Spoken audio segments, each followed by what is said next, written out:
नरेंद्र मोदी कोई बड़ी प्रॉब्लम नहीं है। मैं आपको बता रहा हूं, ये आपने अपने सिर पे चढ़ा रखा है, कोई प्रॉब्लम नहीं।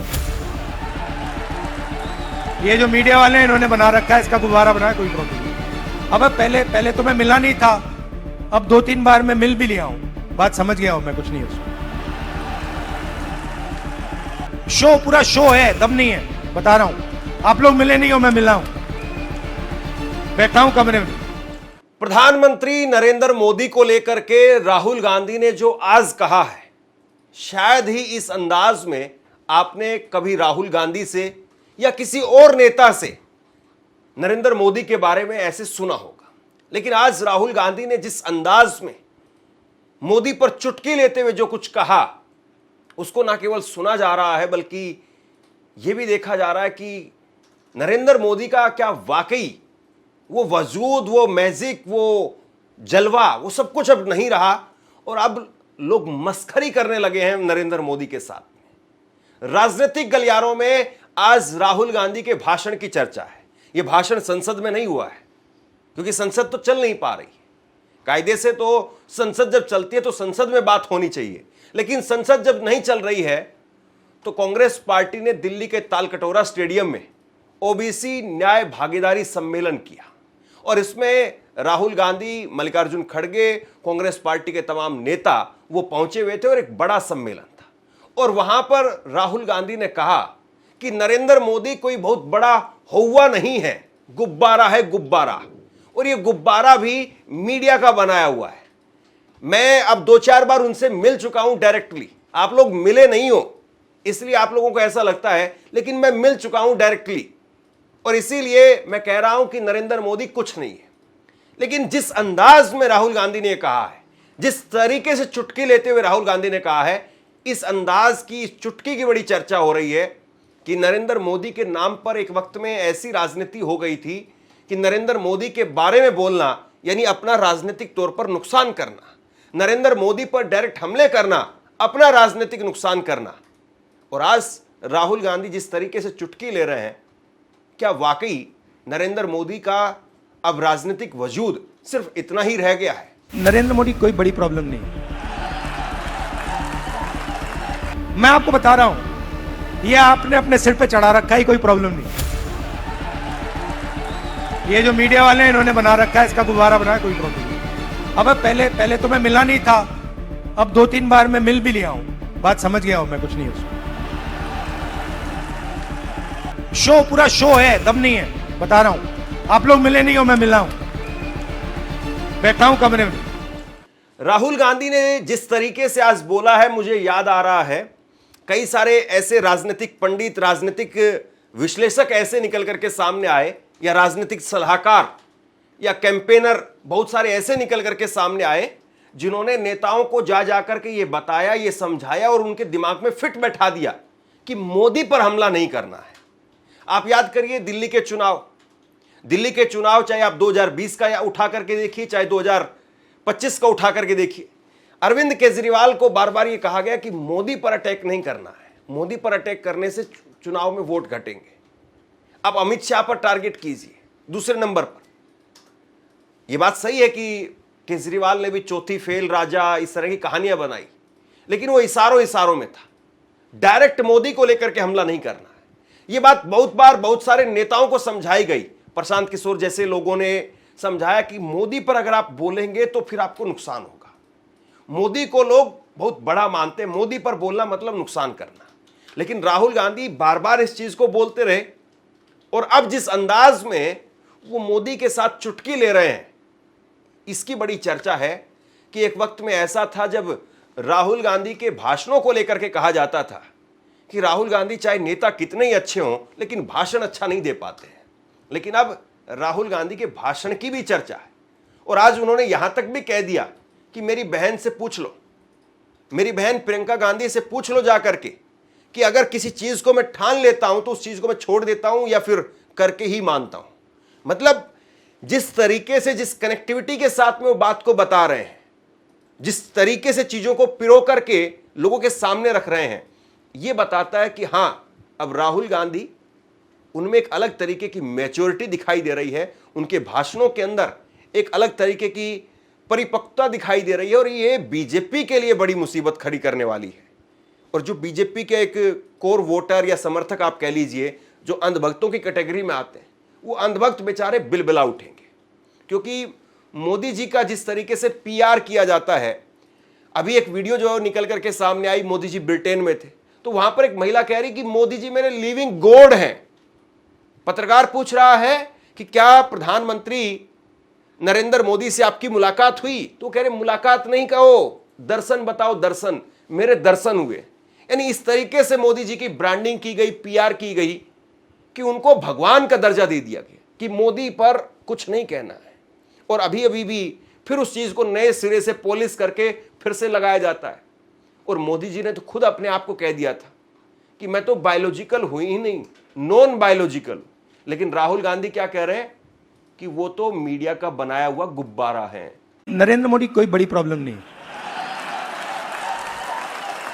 मैं आपको बता रहा हूं, ये आपने अपने सिर पे चढ़ा रखा है, कोई प्रॉब्लम नहीं।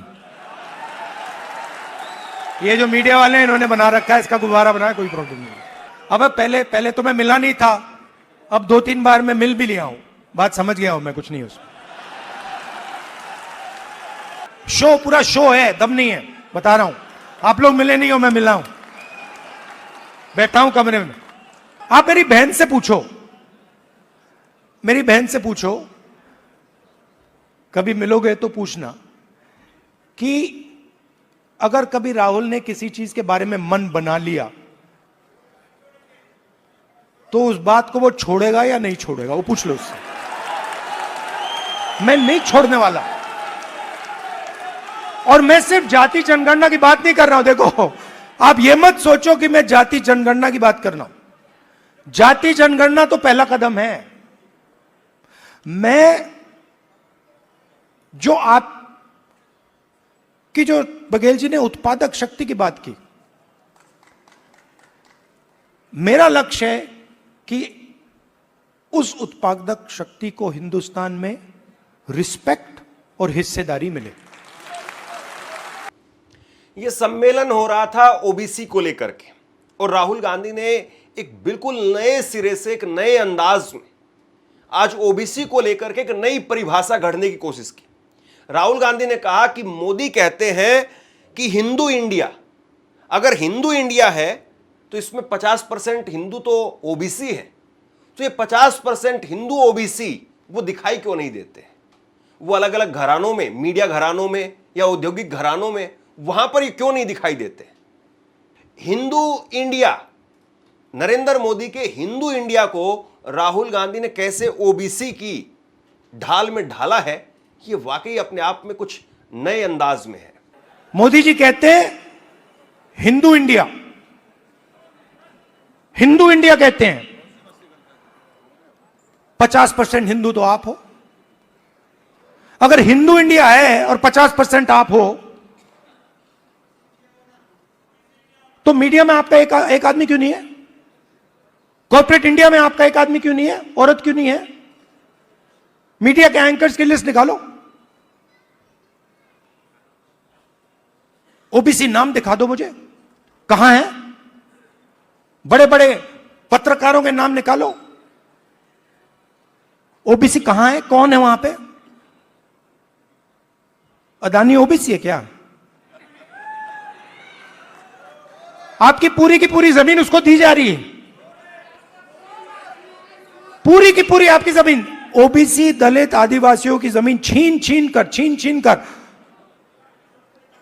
अदानी को दी जा रही है, अंबानी को दी जा रही है, टाटा को दी जा रही है, इन लोगों को दी जा रही है। इनके सिस्टम में कोई ओबीसी है ही नहीं, दलित है ही नहीं, आदिवासी है ही नहीं। तो इसलिए हमने कहा है सबसे पहले जहां भी हमारी सरकार होगी वहां जाति जनगणना होगा, एक्सरे होगा, एमआरआई होगा। हमें पता लगाना है ओबीसी कितने हैं, कहां हैं, क्या करते हैं, कितनी भागीदारी है, कितना पैसा है, ये हम सब जानना चाहते हैं। और इसके बाद में राहुल गांधी ने अंग्रेजी को लेकर के सीधे भागवत और उसके साथ साथ अमित शाह और भाजपा और आरएसएस के तमाम नेताओं को घेर लिया। क्योंकि आपको याद होगा अंग्रेजी को लेकर के बार बार जो है वो मोहन भागवत की तरफ से बयान आते हैं, अमित शाह की तरफ से बयान आते हैं अंग्रेजी को लेकर के, प्रधानमंत्री नरेंद्र मोदी को लेकर के। लेकिन राहुल गांधी ने कहा कि आप इनके लड़कों को क्यों नहीं देखते हो, इनके बच्चों को क्यों नहीं देखते हो, वो कहां पर है? बीजेपी के नेता कहते हैं अंग्रेजी को हम हिंदुस्तान से मिटा देंगे। नहीं नहीं, मगर आप उनसे एक बात पूछिए, आप अंग्रेजी मिटाना चाहते हो मगर आपके बच्चे कहां पढ़ते हैं? आपके बच्चे क्या हिंदी मीडियम में पढ़ते हैं या इंग्लिश मीडियम में पढ़ते हैं? आपके बच्चे क्या लंदन में पढ़ते हैं, अमेरिका में पढ़ते हैं, वहां क्या हिंदी में पढ़ते हैं वो? नहीं। तो रीजनल लैंग्वेज, रीजनल भाषा, हिंदी, तमिल, ये सब जरूरी हैं। बंगाली, पंजाबी, कन्नडा, ये सब जरूरी हैं, मगर उसके बिल्कुल साइड में अंग्रेजी भी जरूरी है। ऐसा लग रहा था कि राहुल गांधी पूरी लय में है और प्रधानमंत्री नरेंद्र मोदी पर आज वो बिल्कुल खुल करके बोल रहे हैं, लेकिन इसके साथ साथ उन्होंने अपनी कमियों को स्वीकार किया। राहुल गांधी ने कहा कि जब मैं अपने काम के बारे में सोचता हूं कि मैंने कहां कहां पर ठीक काम किया, तो मुझे लगता है कि मुझे 2-3 बातें उसमें दिखाई देती हैं कि मैंने जमीन अधिग्रहण मुद्दे पर अच्छा काम किया, मनरेगा पर अच्छा काम किया, भोजन का अधिकार उसको लेकर के मैंने अच्छा काम किया, ट्राइबल बिल को लेकर के काम किया और नियमगिरी को लेकर के काम किया। ये काम तो मैंने सारे ठीक किए। जहां तक आदिवासी, दलितों, महिलाओं के मुद्दे हैं, वहां पर मुझे अच्छे नंबर मिलने चाहिए, मैंने वहां पर अच्छा काम किया। लेकिन कांग्रेस पार्टी और मेरे काम में कमी रह गई, और वो कमी ये थी कि मुझे ओबीसी वर्ग की जिस तरीके से रक्षा करनी थी वो मैंने नहीं की। यहां पर राहुल गांधी वो इस बात को स्वीकार कर रहे हैं कि मैंने ओबीसी को लेकर के बहुत सीरियस तरीके से नहीं सोचा। राहुल गांधी ने कहा कि मैंने दलितों की समस्याओं को तो समझ लिया, उनके लिए मैंने लड़ाई भी लड़ी, महिलाओं के लिए लड़ाई लड़ी, आदिवासियों के लिए लड़ाई लड़ी, लेकिन ओबीसी को लेकर के जो लड़ाई मुझे लड़नी चाहिए थी वो लड़ाई मैंने नहीं लड़ी। अब मैं 2004 से राजनीति कर रहा हूं और 21 साल हो गए, और जब मैं पीछे देखता हूं और एक प्रकार से अपनी सेल्फ एनालिसिस करता हूं,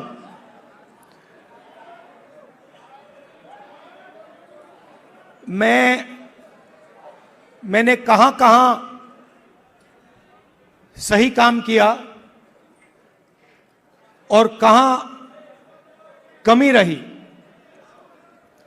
तो 2-3 बड़ी इश्यूज दिखती हैं मुझे।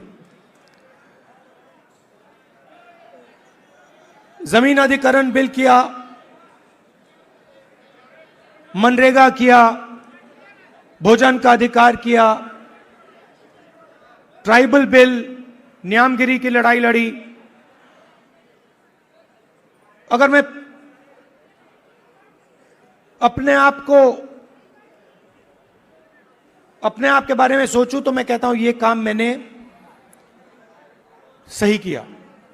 और जहां तक कमी रह सकती है, मगर जहां तक मैंने, चाहे वो आदिवासियों की बात हो, दलितों की बात हो, माइनॉरिटीज की बात हो, वहां पे मुझे लगता है कि मुझे अच्छे नंबर मिलने चाहिए। महिलाओं की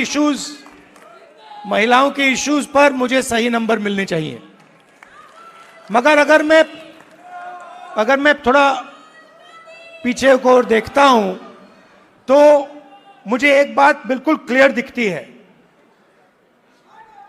कि एक चीज में मेरी कमी रही थी। भैया बोलने दो, ब्रदर बोलने दो, आप बाद में बोलना। तो एक चीज में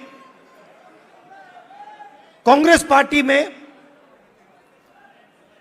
और मेरे अंदर भी एक चीज मैंने मिस कर दी, एक गलती मैंने की। क्या थी? जो ओबीसी वर्ग है उसका जिस प्रकार से मुझे प्रोटेक्शन करना था मैंने नहीं किया।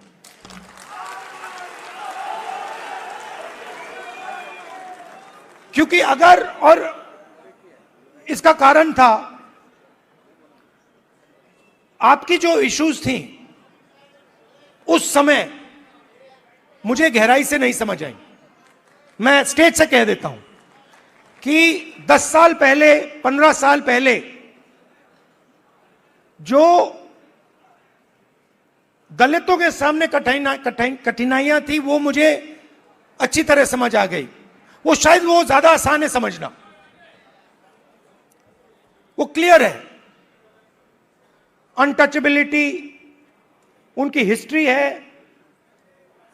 तो एकदम पता लग जाता है। आदिवासियों की भी इश्यूज आसानी से समझ आ जाती हैं। आप उनके इलाके में जाइए, जंगल, जल, जमीन बिल्कुल सामने दिखता है। मगर ओबीसी की जो इश्यूज हैं, जो मुश्किलें हैं, वो छुपी रहती हैं, आसानी से नहीं दिखती हैं। मेरी रिग्रेट क्या है कि अगर मुझे आपकी हिस्ट्री के बारे में, आपकी इश्यूज के बारे में थोड़ा सा भी ज्यादा मालूम होता, मैं तभी जाति जनगणना करा देता। वो निकल गया। और मैं स्टेज से कह रहा हूं, वो गलती है मेरी, और कांग्रेस पार्टी की गलती नहीं है, मेरी गलती है। और इस गलती को मैं ठीक करने जा रहा हूं। और एक प्रकार से अच्छा हुआ है। मैं सोच रहा था कि ठीक है भाई, गलती हो गई तो अच्छा क्या है। मैं आपको बताऊं कि अगर उस समय जाति जनगणना करवा दिया होता तो जैसा मैं अब जाति जनगणना कराऊंगा वैसा नहीं होता। कांग्रेस पार्टी का वोट शेयर जिस तरीके से 2014 में नीचे गया, 2019 में नीचे गया, और बीजेपी का वोट शेयर जिस तरीके से ऊपर गया, इसमें जो सबसे बड़ी चीज है वो ओबीसी है। ओबीसी जिस तरीके से तेजी से शिफ्ट हो गया, वो कहीं ना कहीं जो है वो सीधा असर डालता है। और ओबीसी सबसे बड़ा तबका है, 50% आबादी ओबीसी की। और ओबीसी को लेकर के राहुल गांधी भरे मन से अपनी गलती को स्वीकार कर रहे हैं, ये वाकई अपने आप में बड़ी बात है। और आज इसी को लेकर के कांग्रेस पार्टी ने शपथ ली। कांग्रेस पार्टी के नेताओं ने आज राहुल गांधी की मौजूदगी में शपथ ली कि जैसे आजादी की लड़ाई लड़ी गई थी, वैसे ही ओबीसी के न्याय के लिए भी लड़ाई लड़ेंगे। सामूहिक शपथ। हम सब कांग्रेस पार्टी के कार्यकर्ता, हम सब कांग्रेस पार्टी के कार्यकर्ता, न्याय योद्धा राहुल गांधी जी के बब्बर शेर कार्यकर्ता आज यह शपथ लेते हैं कि हम सब न्याय योद्धा राहुल गांधी जी के भागीदारी न्याय आंदोलन में वैसे ही लड़ेंगे जैसे हमारे पुरखों लड़े, महात्मा गांधी जी के नेतृत्व में कांग्रेस का तिरंगा ध्वज हाथ में लेकर भारतवर्ष की स्वतंत्रता के लड़े थे, लड़ेंगे, जीतेंगे। भागीदारी न्याय जिंदाबाद। जय संविधान, जय हिंद। राजनेता कभी भी कहीं पर भी जाकर के कोई बयान देते हैं, अपनी बात रखते हैं, तो जाहिर सी बात है उसमें कुछ राजनीति भी होगी।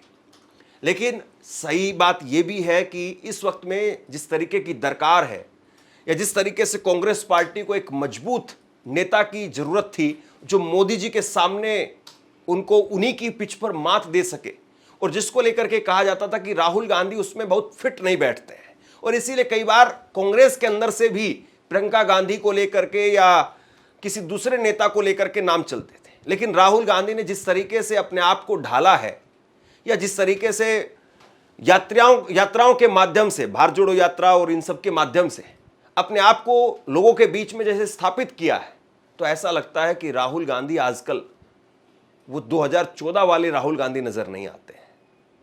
और आज राहुल गांधी जिस अंदाज में बोल रहे थे, जाहिर सी बात है इसकी चर्चा तो जरूर होगी। और मालदीव में बैठे नरेंद्र मोदी साहब, उन तक भी राहुल गांधी की एक क्लिप कट करके जरूर पहुंचेगी। बहरहाल आप लोग बताइए कि राहुल गांधी क्या वाकई नरेंद्र मोदी को आज चुनौती दे पाने में सक्षम है, या केवल चुनौती की बात नहीं है, अब पटकनी देने लायक राहुल गांधी अपने आप को स्थापित कर चुके हैं। आप क्या सोचते हैं नीचे कमेंट बॉक्स में लिख करके जरूर बताइए। इस खबर को शेयर कीजिए। धन्यवाद।